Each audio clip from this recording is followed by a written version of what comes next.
हम आपको बात सुनाते हैं जिनका मालिश से दर्द यकीन होता है। ये शेख फरीद जी के समय की बात है। शेख फरीद जी का एक मुरीद था, एक शिष्य था, और वो शिष्य का दर्द यकीन था। लेकिन देखिए अजीबोगरीब बात, वो शिष्य का घर जिधर था, वो जिस रास्ते से फरीद जी के पास आता था वहां वैश्याओं का मोहल्ला था, और एक वैश्या उसे बहुत तंग करती थी। जब भी वो सुबह ही आता जल्दी, वो वैश्या बाहर आ जाती और उस मुरीद को तरह तरह के ताने मारती, अपने पास बुलाने की कोशिश करती, पर वो चुपचाप मालिक को याद करता हुआ चला जाता। सुबह शाम वो वैश्या लगी रहती और वो जाता रहता।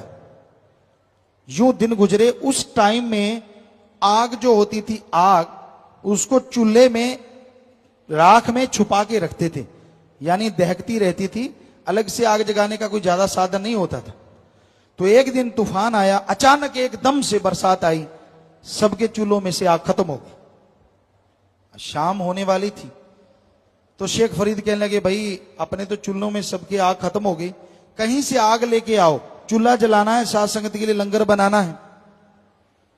उस मुरीद को कहने लगे तू जा। कहने लगा जी सतवचन। चला गया, देखता कई घरों में गया, आग नहीं मिली। उसे मालूम था कि वो जो वैश्या है उसके अंदर चूल्हा है, वो अंदर खाना बनाती, उसके पास आग पक्का होगी। वैश्या भी तैयार खड़ी थी कि आएगा मुरीद उधर से, क्योंकि वो तो रोज का काम था। मुरीद वहां पहुंचा, कहने कैसे है? कहते माता आग है। कहते आ ऊपर, आग का तो ढेर है। ऊपर पहुंच गया तो कहने वैश्या ने तो जो भावना उसकी होती है कि मेरे साथ तू बुरा कर्म कर, हरामखोरी कर, आग ले जा। कहता ना मां, और मेरे से जो मर्जी कीमत ले ले। कहता इतना आशिक है तू? कहता नहीं, मैं आशिक नहीं हूं, मैं तो उनका मुरीद हूं जरा सा। कहते फिर अगर इतना ही है तो अपनी एक आंख दे जा और फिर आग ले जा। इतना अभी वैश्या ने तो कहा ही था, उसके कटार थी, कटार खच निकाली, अभी उसकी बात समाप्त होती थी, आंख निकाली और उसके हथेली पे रख दी। कहता ले।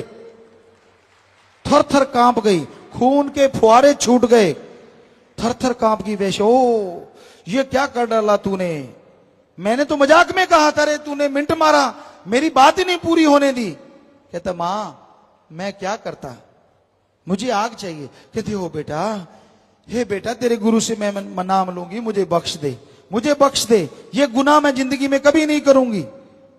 आग ले ली